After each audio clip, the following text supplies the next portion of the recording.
Hola colega, te saluda la doctora Edy Martínez Martínez y vamos a aprender la gametogénesis femenina. El desempeño que solicito es que seas capaz de correlacionar la morfología de la gametogénesis femenina con situaciones clínicas que ocurren durante el desarrollo prenatal y postnatal.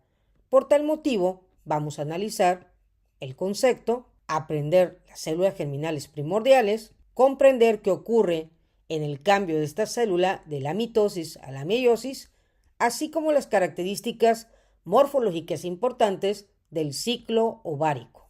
Vamos a analizar el concepto. Refiere que es un proceso genético y fenotípico que ocurre en los gametos femeninos a través del crecimiento, citodiferenciación y maduración. Con respecto a la palabra genético, se refiere, colega, a que la cara genética de un ovocito siempre va a haber un cromosoma X. En el caso del varón, el espermatozoide puede tener carga genética con un cromosoma Y o con un cromosoma X. Al unirse estas células durante la fecundación, vamos a tener un genotipo XX femenino. El fenotipo se refiere a las características sexuales primarias y secundarias de la mujer. Si alguien te pregunta cuáles son los procesos morfogenéticos que ocurren durante el gameto femenino, la respuesta es: esta célula primero crece. Segundo, tiene un proceso de citodiferenciación. Y tercero, cursa por un proceso de maduración celular. Esta maduración celular se origina en el ciclo ovárico. Por tal motivo, la principal función de la gametogénesis es permitir que el gameto femenino participe en la fecundación. Y por tal motivo a este proceso se le llama ogénesis o ovogénesis. Dentro de este concepto se engloba en dos grandes periodos.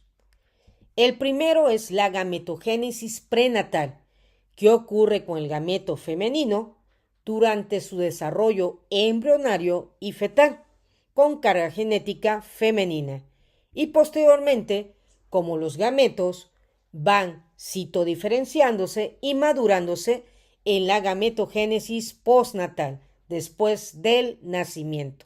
Colega, nos preguntamos, ¿cuáles son los orígenes embrionarios de los gametos femenino y masculino? La respuesta es las células germinales primordiales. Estas células se originan en el saco vitelino, que es una estructura embrionaria. Aproximadamente al final de la tercera semana de gestación, en el día 21, las células germinales primordiales originadas del saco vitelino cerca del alantoides empiezan a tener una división de tipo mitótica. En otras palabras, la primera división de las células germinales primordiales, futuros gametos, es la mitosis. Esta multiplicación de tipo mitótica por lo general va permitiendo que las células vayan aumentando en su número de población celular. Primero eran 50, posteriormente 100, hasta llegar aproximadamente a 4.000 células germinales primordiales. Y estas células tienen un proceso de migración celular y durante la migración ellas se van dividiendo aproximadamente de 6 a 7 divisiones mitóticas. Cuando ellas se dividen, migran del saco vitelino hacia el conducto vitelino y posteriormente van a migrar sobre el mesenterio dorsal del intestino embrionario, con el objetivo de llegar a la gónada indiferenciada. Acordémonos que esta gónada es originada por el mesodermo intermedio, el mesodermo nefrogonadal. ¿Por qué se llama indiferenciada? Porque no sabemos si va a ser un testículo o un ovario. ¿Cuándo se sabe esa transformación? Cuando si las células germinales primordiales que llegan tienen cara genética XX, esta gónada se transforma en un ovario, pero si tiene cara genética XY, se transformará en un testículo. Aquí deben de parar las células germinales primordiales. Sin embargo, colega, algunas células pierden su migración y ellas empiezan a migrar en diferentes partes del cuerpo embrionario. Esto puede ser que hayan perdido su migración, pero no te preocupes, la mayoría entra en apoptosis, en la muerte celular programada, pero algunas no van a entrar en apoptosis y por lo tanto sobreviven y estas pueden originar una característica clínica resultado de estas células que se denomina teratoma. Colega, la palabra teratoma significa terato, monstruoso o matumor. Es un tumor monstruoso. Este tumor embrionario está formado por los tres tipos de tejido embrionario: ectodermo, mesodermo y endodermo. Si me preguntas cómo es posible que la falta o pérdida de migración de las células germinales primordiales tenga la capacidad de originar los tres tejidos embrionarios, es porque es un gameto y tiene la capacidad o su destino prospectivo es originar un embrión. Por tal motivo aquí podemos observar un teratoma. Estos tumores pueden tener derivados ectodérmicos como corresponde a la piel, al pelo y a los dientes. Aquí observamos pelo. También puede tener derivados mesodérmicos como es cartílago, estoma de hígado y páncreas. Y derivados endodérmicos como corresponde a los parénquimas o tejido epitelial, hepático y pancreático. Por tal motivo, la pérdida de migración puede darse en cualquier parte del cuerpo humano. Aquí observamos que los teratomas pueden tener un crecimiento muy grande, como el teratoma sacrococcígeo que observamos en esta imagen. Sin embargo, hay teratomas que pueden afectar la estructura anatómica y no ser compatible con la vida, en este caso, de un recién nacido. Sin embargo, colega, se puede extirpar, llevar a cabo los estudios histopatológicos, así también como los tratamientos para evitar la proliferación maligna de este tumor. Colega, como ya aprendimos, las células germinales primordiales empiezan a migrar al final de la tercera semana y llegan a la gónada indiferenciada aproximadamente en la sexta y séptima semana de gestación. Durante esa migración aprendimos que tiene una división de tipo mitosis. Por tal motivo, estas células germinales primordiales llegan 4.000 ovogonias.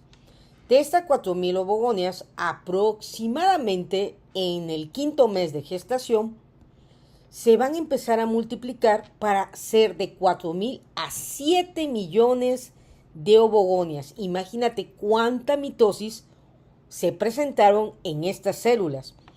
Posteriormente, colega, esta multiplicación de tipo mitótica va a tener un desenlace diferente. ¿Qué significa? Que en el final del quinto mes nosotros tenemos 7 millones de ovogonias.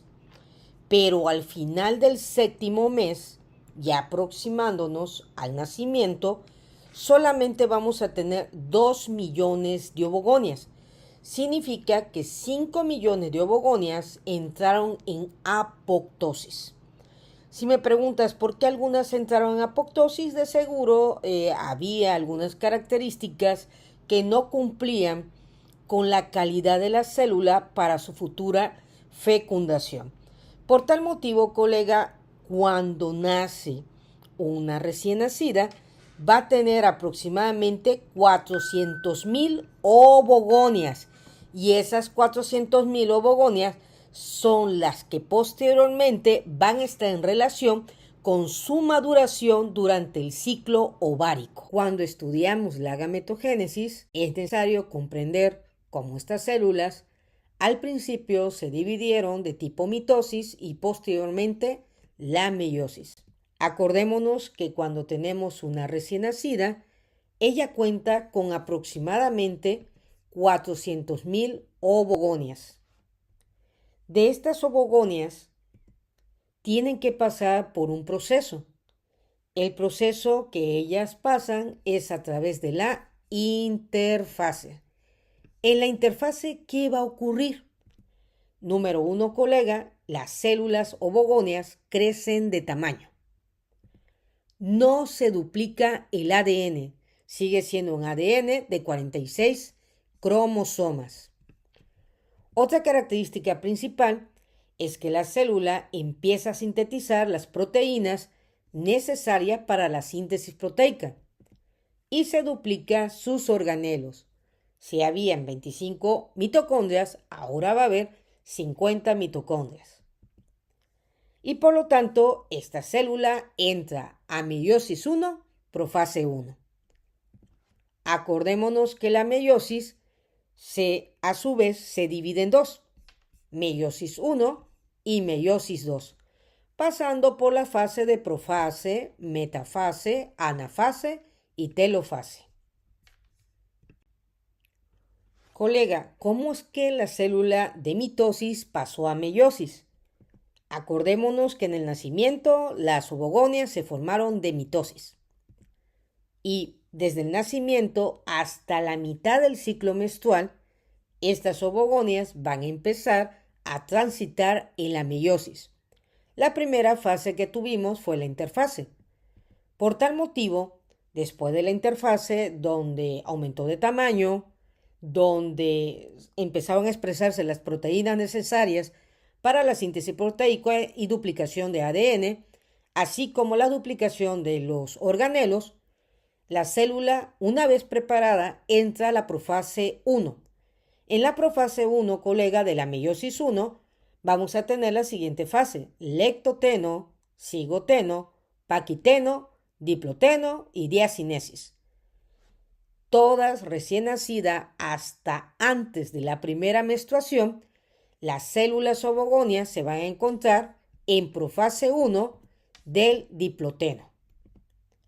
Por tal motivo, esto ocurre desde el nacimiento hasta la menarca. Posteriormente, pasando la menarca, la profase 1 se cambia a metafase 1.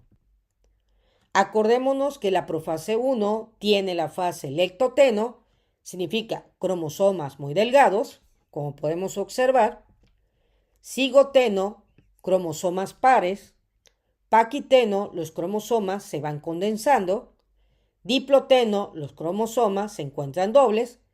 Y aquí, ¿qué ocurre? Es la pregunta que nos haremos. ¿Qué ocurre desde el nacimiento hasta la menarca, que puede darse a los 9 años, a los 10 o 11 años aproximadamente? Durante esa fase de la profase 1 de diploteno, van a existir recombinación de las bases nitrogenadas e intercambio de los segmentos cromosómicos entre las parejas de los cromosomas. Y esto se va a originar a través del complejo sinactonémico. Colega, desde que nace la niña hasta la menarca, que es la primera menstruación, se lleva a cabo la recombinación de las bases nitrogenadas a través de algo que se llama el complejo sinactonémico. Este complejo, colega, está conformado por una proteína central y por proteínas laterales. Una característica que tiene el componente central y los componentes laterales es que permiten que las bases nitrogenadas vayan cambiando en su estructura. ¿Qué significa? Si yo tengo una adenina, la adenina se une con una timina, pero el complejo sinactonémico cambia la timina por una citosina. Por tal motivo, ya no se puede unir la citosina con la adenina. Ahora hay que cambiar la adenina por una guanina. Acuérdate, colega, para que no se te olvide, que nosotros unimos la base nitrogenada de adenina con una timina y la citosina la unimos con una guanina. Entonces el complejo sinactonémico lo que hace es intercambiar la base nitrogenada y de esa manera se mantiene actualizado el ADN. Otro mecanismo para actualizar el ADN es el intercambio de segmentos cromosómicos entre pareja. En esta imagen podemos observar que aquí vemos cromatinas hermanas. Estas cromatinas hermanas son homólogas, significa que tienen la misma secuencia de ADN, tanto de papá como de mamá. Sin embargo, aquí, durante del nacimiento hasta la menarca, vamos a tener puntos de recombinaciones. Estos puntos van a permitir que la secuencia de ADN se combine la secuencia de mamá con la secuencia de papá. Y de esta manera vamos a tener cromosomas que van a ser homólogos y cromosomas recombinados. Significa vamos a tener cromosomas que no tienen combinación de ADN, sino la combinación de ADN es la auténtica adquirida de los padres y vamos a tener cromosomas que se recombinan y tienen material tanto materno como paterno.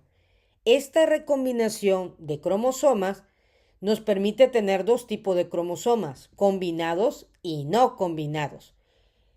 ¿Para qué se lleva a cabo esta combinación y no combinación? Para que nosotros no seamos clones de nuestros padres. Y por lo tanto, esto permite la diversidad genética entre la población. Sin embargo, colega, si en una célula gamética femenina se encuentra un cromosoma no combinado, esta va a hacer que el fenotipo de una mujer sea característica de su mamá o en el caso del varón. Significa que vamos a tener más característica fenotípica de nuestros padres, a diferencia que nos toque un cromosoma combinado, vamos a ser distinto fenotípicamente a nuestros padres. Por tal motivo, esto origina la variabilidad genética.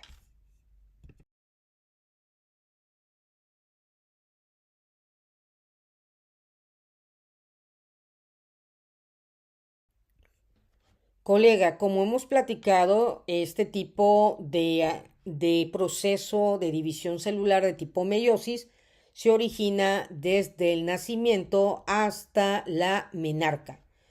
Se pueden originar alteraciones de la meiosis, como cuáles un ejemplo sería la no disyunción, que es la falta de separación de las cromátidas. Y por tal motivo, aquí en esta imagen podemos observar que se ocasiona la aneuploidía, que significa que es el número anormal de los cromosomas. Un ejemplo, podemos tener el número anormal de trisomía, que tenemos un cromosoma de más en la secuencia numérica de los cromosomas, o monosomía, que nos hace falta algún cromosoma. Colega, otras alteraciones se pueden dar durante el punto de recombinación de los cromosomas homólogos y no homólogos para dar resultado de cromosomas combinados y no combinados. Una viene siendo la duplicación del ADN de estos cromosomas, la pérdida del material genético, la inversión de este material que se encuentra en un brazo de un cromosoma y cambia a otro, o desafortunadamente que el material genético cambie a una numeración diferente de cromosoma o se pierda.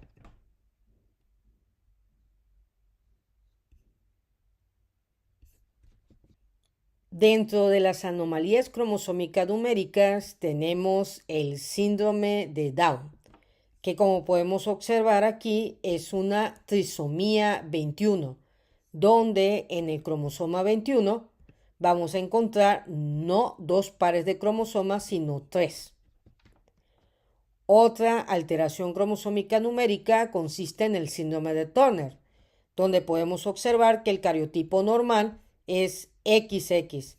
Sin embargo, en el síndrome de Turner Las personas que nacen con esta alteración numérica, vamos a encontrar que solamente tiene un cromosoma X y hay ausencia del otro cromosoma X. Otra anomalía cromosómica es el síndrome de Klinefelter, donde observamos que tenemos un número más de cromosoma, hay una trisomía. Vemos XX y el cromosoma Y. Y tenemos el síndrome de Patau, donde desafortunadamente vamos a tener la trisomía 13, que esta sobre todo altera las estructuras craneofaciales y cardiotorácicas. Una característica importante, colega, es que durante la fecundación solamente debe de fecundar un espermatozoide, que va a contener los 23 cromosomas paternos. El resto corresponde a los cromosomas maternos y en total vamos a tener la célula haploide haciendo una célula diploide de 46 cromosomas. ¿Qué ocurriría si tenemos un cromosoma extra? Tendríamos una sobrecarga de cromosomas y a eso se le llama poliploidía.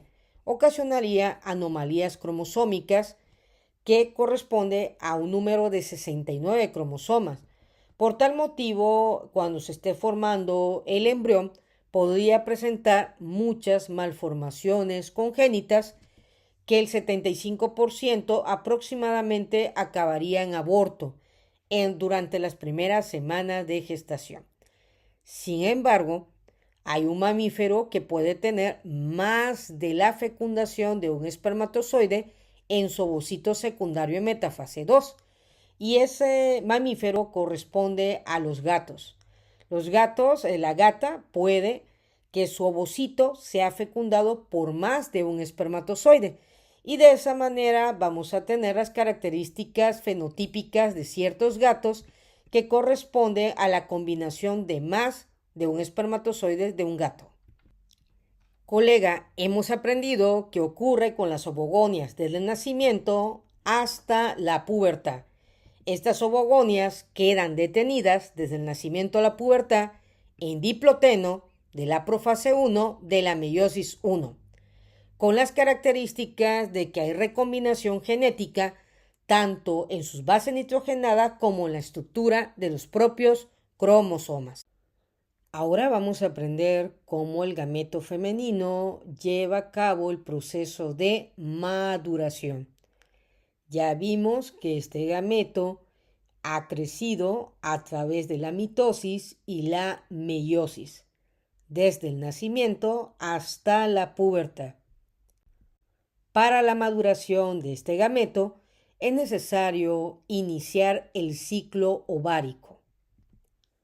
Durante la pubertad sabemos que el gameto se encuentra en diploteno de profase 1 de la meiosis 1. Ahí quedó detenida la meiosis. Por lo tanto, la ovogonia también recibe el nombre de ocito. Posteriormente, este gameto va a entrar en el ciclo ovárico. ¿Qué es el ciclo ovárico?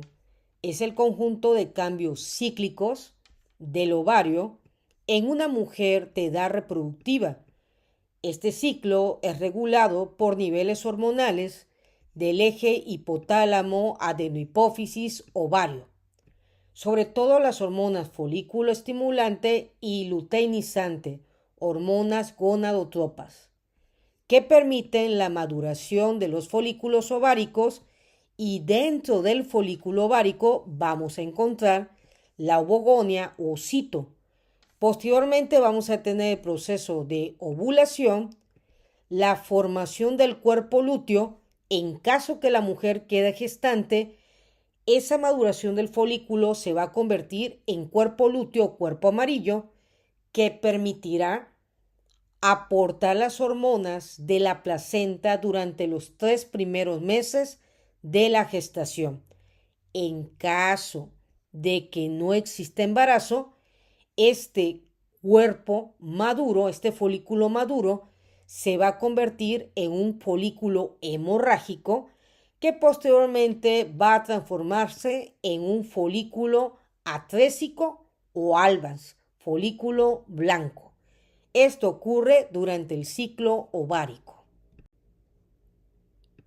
Colega, como hemos platicado, en el ciclo ovárico se lleva a cabo la maduración de la célula gamética del ocito. Por tal motivo, este ocito se encuentra en el interior de un folículo que en su inicio se llama folículo primordial. Este folículo primordial se transforma en folículo primario. Posteriormente, este primario se transforma en folículo secundario. Y por último, el folículo secundario madura en folículo terciario o de Graf. Este es el mismo folículo sufriendo cambios de citodiferenciación y maduración celular. Por tal motivo, al inicio del ciclo ovárico, se preparan aproximadamente 50 folículos primordiales o primarios. De estos 50, solamente, colega, van a madurar uno o tres folículos aproximadamente. Esta maduración es inducida por la hormona folículo estimulante, que va a hacer que el folículo primordial se convierta en primario, de primario a secundario y de secundario a terciario. Sin embargo, hay una hormona que secretan estos uno o tres que se van a madurar para que se inhiba el resto de folículos y no alcancen su maduración. De esta manera, si tenemos 50, un ejemplo, y solamente uno va a madurar, quiere decir que 49 involucionan, pero estos 49 contribuyen a la maduración de aquel que se alcanza las fases de primordial, primario, secundario y terciario. Esta hormona se llama inhibina, es secretada por el folículo que sí va a madurar, inhibe y vuelve artrésico al resto de folículos que no maduran. Colega, iniciamos describiendo el ciclo ovárico con el folículo primordial. ¿Qué característica tiene este folículo primordial? Su primera característica es que no depende de hormonas. Este fue el folículo que se formó desde el nacimiento hasta la menarca o hasta el lote de folículos primordiales que se van a transformar de acuerdo a la inducción de la hormona folículo estimulante. Entonces, este folículo primordial, su crecimiento es independiente de hormonas. ¿Qué significa esto? Que no tiene todavía receptores, las células foliculares primordiales, para la hormona folículo estimulante. Entonces, como no hay receptores, pues no es inducida la maduración por la FSH. Entonces, colega, sus características son las siguientes. Se encuentra rodeada por células foliculares, como lo podemos observar aquí, y las células foliculares son planas. Posee una lámina basal que ahorita estoy dibujando. El ocito o ovocito mide aproximadamente 30 micras de diámetro. La característica del ocito es que tiene un núcleo grande porque se ha preparado para volver a activar la meiosis y posteriormente el ocito se conecta a las células foliculares a través de prolongaciones celulares que permitieron su intercambio de agua, de aminoácidos, de glucosa, y este intercambio permitió que estas células estuvieran activas desde el nacimiento hasta el inicio de la pubertad. Entonces, en esta imagen, colega, podemos observar a los folículos primordiales no dependientes de hormona. ¿Por qué? Porque todavía no tienen receptores para la hormona folículo estimulante.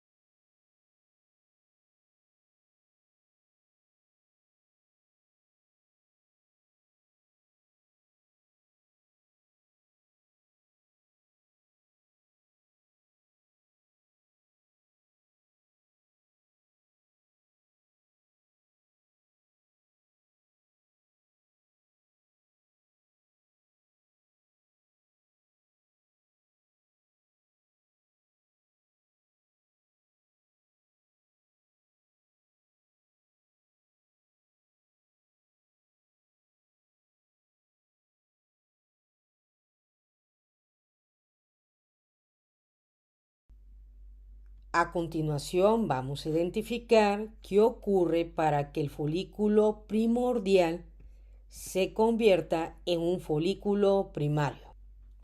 Colega, hemos identificado la característica del folículo primordial. Ahora nos preguntaremos cómo es posible que esta célula se mantuvo en diploteno de la profase 1 de la meiosis 1 desde el nacimiento hasta la pubertad. Y cómo es posible que esta célula se vaya activando en islotes de acuerdo a la edad reproductiva de la mujer. Significa en la menarca, en la menstruación de los 18 años de febrero, de los 25 años de septiembre, un ejemplo. ¿Cómo es posible que se vaya activando mes por mes de acuerdo a la edad de la mujer? La respuesta es porque hay una proteína que se llama bloqueo meiótico, GTP, que bloqueó la meiosis y posteriormente, imaginémonos que este es el folículo primordial de la menarca. Entonces viene una proteína que va a desbloquearla y se llama proteína morfogenética del hueso número 15 y el factor de desarrollo de diferenciación número 9. Estas proteínas inducen la transformación del folículo primordial en folículo primario. Pero hay algo importante, estas proteínas no se activan al menos que se active una hormona que viene directamente de la adenohipófisis y esa hormona es la hormona luteinizante. Entonces la luteinizante es la hormona que va a activar y va a quitar todo el bloqueo meiótico y va a permitir que el folículo primordial se convierta en un folículo primario. Entonces, colega, ahora vamos a estudiar el folículo primario, que fue activada a través de la hormona luteinizante. Una característica que tiene este folículo primario es que podemos dividirlo en dos, folículo primario inicial y folículo primario tardío. Con respecto a esto, como podemos observar, colega, aumenta el tamaño el ovocito. Ya no mide 30 micras, sino 50-80 micras. Va aumentando de tamaño. Otra cosa importante, las células foliculares ya no son células planas, ahora son células foliculares cúbicas, como la observamos en la imagen. Y por lo tanto cambia de nombre artístico. Ahora ya no se van a llamar células foliculares, se van a llamar la capa granulosa. Otra característica importante es que esta capa granulosa empieza a secretar fuera de la lámina o membrana basal la zona pelúcida, que posteriormente esta zona pelúcida pues tiene mucho que ver con el mantenimiento de los blastómeros durante la segmentación. Una característica importante, colega, es que aquí, en la parte externa de la zona de los folículos, por fuera de la zona pelúcida, vamos a tener el desarrollo de las células tecales. Estas células tecales van a ir creciendo y estas células se encuentran en el estoma del ovario y se van a dividir en dos células tecales internas que están cerca de las células foliculares y estas son las células productoras de esteroides inducida por la hormona luteinizante y las otras más lejas corresponde a las células tecales externas que están relacionadas con el tejido conectivo del estoma ovárico. Aquí las más importantes serían las células tecales internas porque tienen que ver con la producción de los esteroides, de los estrógenos. En esta imagen histológica podemos observar el ovocito en su tamaño, las células foliculares de manera cúbica, que ahora ya cambia de nombre y se llama la capa de la granulosa, la síntesis de la zona pelúcida, así también como la identificación de las células tecales internas y las células tecales externas que rodean al folículo primario. Posteriormente, colega, vamos a tener el folículo primario avanzado. ¿Qué característica tiene este folículo primario avanzado? Número 1, este ya es el folículo influido por hormonas, Ya les platiqué que cuando ustedes escuchen que un órgano es influido por hormona, quiere decir que tiene receptores para esa hormona y por lo tanto el crecimiento y proliferación de la capa granulosa, que está formada por las células foliculares, que ya no son planas sino son cúbicas, van a ser inducida su proliferación y crecimiento a través de la hormona folículo estimulante. Vamos a tener el crecimiento de las células tecales internas inducida por la hormona luteinizante para que produzcan andrógenos que atraviesan la membrana de la granulosa, esta hormona. En otras palabras, colega, acuérdate, la capa granulosa, que son las células foliculares, es inducida por la hormona folículo estimulante y las células tecales que están a la periferia son inducidas por la hormona luteinizante. La capa granulosa, a través de una enzima llamada aromatasa, que es inducida por la hormona folículo estimulante, transforma el andrógeno en 17 beta estradiol.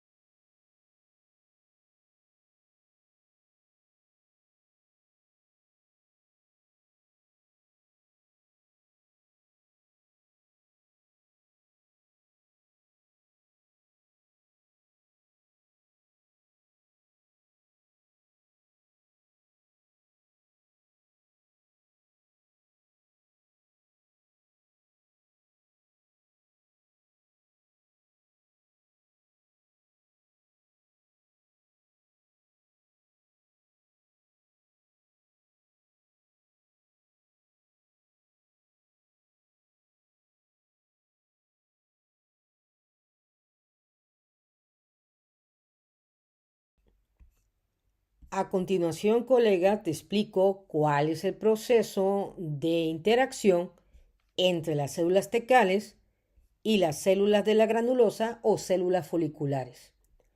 Paso número 1. Vemos que esta célula tecal en su superficie tiene receptor para la hormona luteinizante.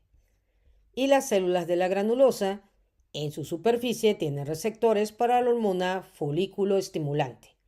Ambas células están separadas por la membrana granulosa, que es la membrana basal. Entonces, empezamos. Las células tecales producen andrógenos.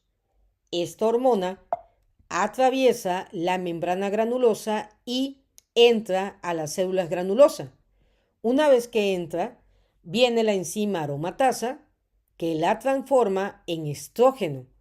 Posteriormente, el estrógeno atraviesa de nueva cuenta la membrana granulosa y va a las células tecales. Este estrógeno no solamente se queda en el ovario y va a permitir la maduración de este folículo. Al contrario, este estrógeno es distribuido en otros órganos que se presentan sus modificaciones a través del ciclo endometrial, ciclo tubárico y ciclo vaginal y mamario. ¿Para qué es el estrógeno en el ovario? Algo importante, colega, la expresión de receptores de hormona luteinizante en las células tecales y la granulosa, esta última responde a un pico elevado de la LH. Si se eleva la LH, vamos a tener el siguiente proceso, que es la ovulación. Acuérdate que el primer proceso es del ciclo ovárico, es la maduración de los folículos. Y el segundo paso es la ovulación. Entonces, gracias a esta función de las células tecales y su relación con las células granulosas, los estrógenos, los andrógenos, van a transformar que este estrógeno aumente el pico entre 2 y 24 horas aproximadamente antes de la ovulación. Y el aumento de los estrógenos lo que va a permitir, colega, es la activación de la meiosis. En esta imagen, colega, podemos observar cómo se eleva el pico de la hormona luteinizante. Y este pico va a favorecer, número 1, la activación de la meiosis. Y número 2, el proceso de ovulación de 12 a 24 horas posterior a la elevación de la LH en el ciclo ovárico. En esta imagen podemos observar cómo se ve histológicamente el folículo primario avanzado. ¿Qué característica presenta? Número uno, pues ya no va a estar en diploteno. Por lo tanto, esta celulita, el ovocito que hemos estado platicando, colega, entra a la profase 1. Significa que termina el diploteno, inicia la diacinesis, entra a metafase 1, anafase 1, telofase 1 y se divide originando el ovocito secundario y el primer cuerpo polar. Posteriormente entra a la profase 2, metafase 2 y aquí se queda, colega, en la metafase 2. Hasta aquí lo vamos a detener. Entonces, cuando nosotras las mujeres ovulamos un ovocito, el ovocito que ovulamos se encuentra en ovocito secundario en metafase 2. Hasta ahí se detiene la meiosis. Si ustedes me preguntan, doctora Edith, ¿y cuándo se vuelve a activar de nuevo la meiosis? Se activa siempre y cuando sea fecundada la célula por un espermatozoide. Si la célula no es fecundada, simplemente el ovocito, estando en la tuba uterina, pues está 24 horas o un día y posteriormente se desintegra si no es fecundado. Si es fecundado, el espermatozoide tiene la capacidad a través de ciertas enzimas de volver a activar y ahora ya iría de metafase a anafase 2, telofase 2 y tendríamos ya el ovocito definitivo y 3 cuerpos polares, colegas. En esta imagen, colega, podemos observar la célula resultante de la meiosis 1, que corresponde al ovocito secundario en metafase 2. Y podemos observar también al primer cuerpo polar. Aquí nos preguntaremos por qué esta célula es más grande y por qué esta célula es pequeña, porque esta es una célula resultante de la meiosis 1. La respuesta es la siguiente. Cuando se lleva a cabo la división de la meiosis, no se hace en el plano ecuatorial. Quiere decir que la división se hace más allá del plano ecuatorial. Acordémonos que este sería el plano ecuatorial normal, el centro de la célula. Aquí no, en la meiosis 1 va más allá del centro, dando como resultado una célula grande, que sería el ovocito secundario en metafase 2, y el primer cuerpo polar. A continuación, colega, vamos a platicar cómo se desarrolla el folículo secundario o antral. Este folículo secundario antral ya es inducido totalmente por hormonas. Tiene hormonas folículo estimulante, tiene hormona luteinizante. Por tal motivo, este folículo dependiente de hormona va a permitir que el ovocito, colega, ya ahora crece a 125 micra y ya no va a crecer más. Otra característica principal es la formación de la capa de la granulosa, que lo hace a través de varias capas, varios estratos. Aquí se va a formar algo que se llama el antro, que es un espacio y que va a tener líquido folicular.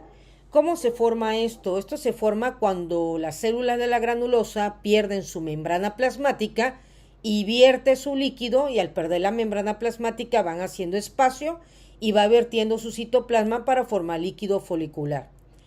También vamos a observar que se va a formar un montículo que se llama cúmulo óforo, y esto va a estar por encima de la corona radiada. Ahora las células foliculares ya se llaman corona radiada. Vamos a tener el crecimiento de la membrana o zona pelúcida que se encuentra en la periferia. Y vamos a tener la distribución de algo que se llama los gránulos corticales.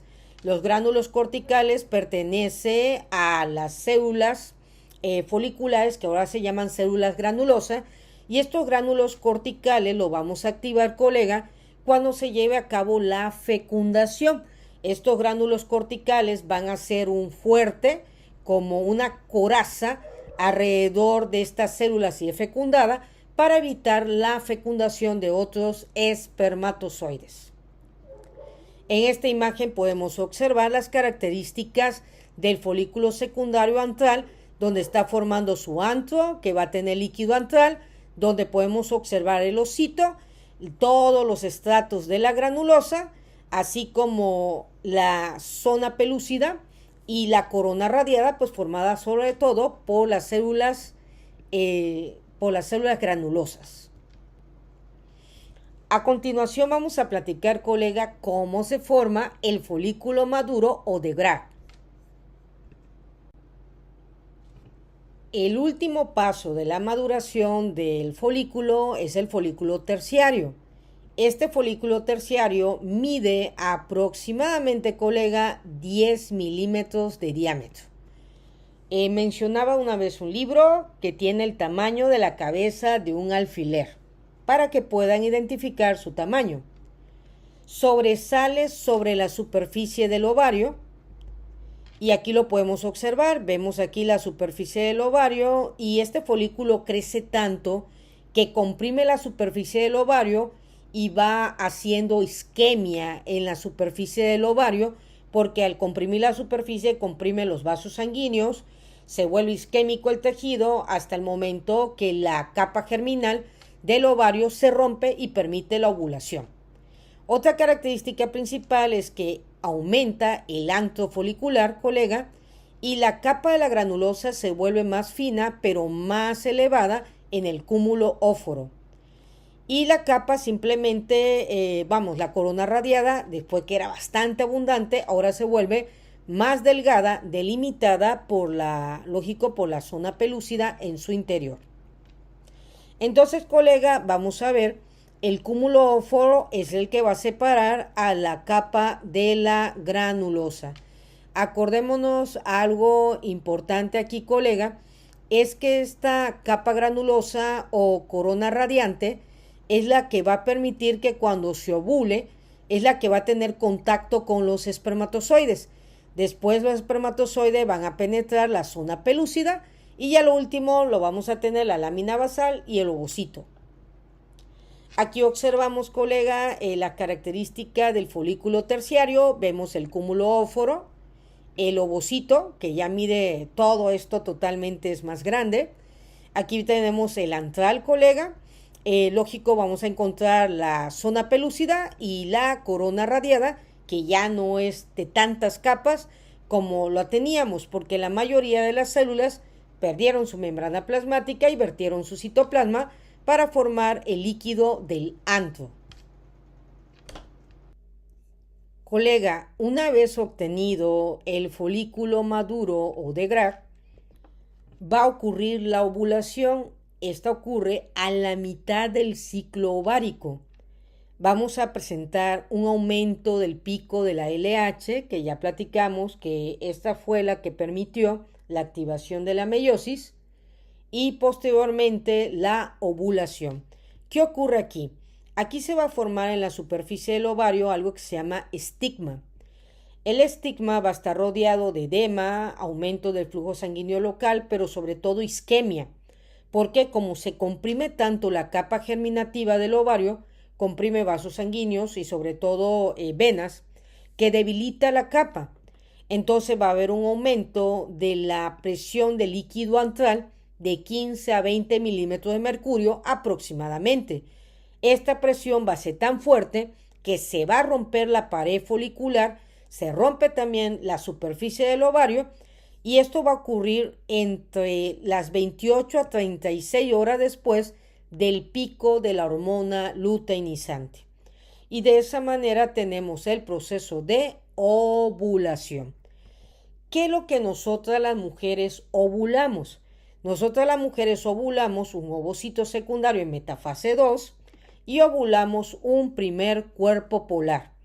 Este ovocito y este primer cuerpo polar está rodeada por la zona pelúcida, que acordémonos que esta zona pelúcida fue formada por las células foliculares, que posteriormente se llaman células granulares. Y esta zona pelúcida pues está relacionada con la corona radiada. Entonces tenemos corona radiada, zona pelúcida, la membrana del ovocito secundario en metafase 2 y el primer cuerpo polar. Como ya hemos mencionado, colega, esto es el proceso de ovulación. Sale de la superficie del ovario, es atrapado por las fímbrias del infundíbulo de la tuba uterina y posteriormente, pues en este caso es fecundado siempre y cuando exista espermatozoides en la vía reproductiva femenina. Acordémonos que esta célula dura 24 horas, pero los espermatozoides tienen una vida dentro del aparato reproductor femenino de 6 o 7 días aproximadamente. Quiere decir que podemos tener espermatozoides esperando la salida del ovocito secundario en metafase 2. Si es fecundado, ya platicamos, se activa de nuevo la meiosis y se concluye la meiosis para tener así lo que corresponde al pronúcleo femenino con 23 cromosomas que se va a unir con el material genético proveniente del pronúcleo masculino de los espermatozoides. Y acordémonos que la célula resultante de la fecundación es el óvulo. Y cuando se recombina el óvulo, vamos a tener al cigoto, que es la célula resultante de la recombinación genética que se va a dividir para formar los blastómeros que conformarán la placenta o trofoblasto y el futuro embrión. Colega estudiante, hemos concluido las características morfogenéticas de la gametogénesis femenina.